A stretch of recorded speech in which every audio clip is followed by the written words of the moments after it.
জীবিত শহীদ আবরারের চেয়ে শহীদ আবরার ফাহাদ অনেক শক্তিশালী। শহীদ আবরার ফাহাদ আমাদেরকে রাস্তা দেখিয়েছে আধিপত্যবাদের বিরুদ্ধে, আগ্রাসনের বিরুদ্ধে কিভাবে কথা বলতে পারে, কিভাবে ন্যায্যতা ইনশিওর করতে হয়। আমরা দেখতে পেয়েছি গত 16 বছরে খুনি হাসিনা যখন ক্ষমতা এসেছিল, এরপর থেকে আমাদের এই ভূখণ্ড, আমাদের এই দেশ সাবলেট কলোনির মতো আমরা ছিলাম। এখানে কোনো আমাদের অর্থনৈতিক স্বাধীনতা ছিল না, আমাদের এখানে রাজনৈতিক নিপীড়ন ছিল এবং আমাদের এখানে সাংস্কৃতিক গোলামি ছিল। আমাদের এই দেশে তারা যে সংস্কৃতিকে প্রমোট করেছিল সেটা ছিল কলকাতার সংস্কৃতি, সেটা ছিল দাদাদের সংস্কৃতি। এখানকার যে মাটি ও মানুষের যে সংস্কৃতি ছিল সেগুলোকে সবসময় আদায় করা হয়েছে, সেগুলোকে সবসময় মার্জিনালাইজ করা হয়েছে এবং সেগুলোকে সবসময় ক্রিমিনালাইজ করা হয়েছে, সেগুলোকে সবসময় প্রবলেমাটাইজ করা হয়েছে।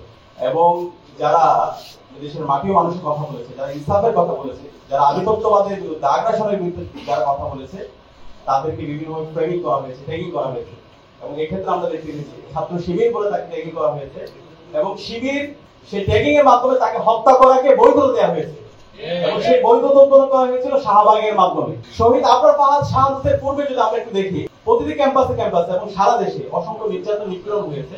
নিপীড়ন করার পরে আপনারা দেখতে পাবেন ক্যাম্পাসে যতগুলো নিয়োগ হয়েছে সেই সময় সেগুলোকে শিবির সন্দেহে এভাবে হচ্ছে ফ্রেমিং করা হয়েছে। যখন শিবির সন্দেহে কোনো ছাত্রকে নির্যাতন করা হয় তখন আমরা সেলিব্রেশন দেখতে পেয়েছি এবং পত্রিকা, মিডিয়া হাউস, সিভিল সোসাইটি সেটার বৈধতা তারা দিত এবং এটা নিয়ে কেউ প্রতিবাদ করতো না, যেহেতু শিবির তার কোনো অধিকার থাকতে নেই, তাকে মেরে ফেলা বৈধ, তাকে মেরে ফেলা যায়। আবরার ফাহাদ যখন শহীদ হলো, শাহাদাত পরবর্তী সারা দেশে আমরা প্রতিবাদ, প্রতিরোধ দেখতে পেয়েছি এবং তখন আমরা একটা কনসেনসাস দেখতে পেলাম সবার মধ্যে, শিবির সন্দেহে কাউকে মারা যাবে না, কিন্তু কেউ যদি শিবির হয় তাকে মারা যাবে। কেউ যদি শিবির হয়, যখন কোনো শিক্ষার্থী নির্যাতন হয় তখন এটা খোঁজা হয় সে কি শিবির, সে যদি শিবির হয় তাহলে প্রতিবাদ করা যাবে না, অথবা মিডিয়াগুলো ওইভাবে ফ্রেমিং করা হতো।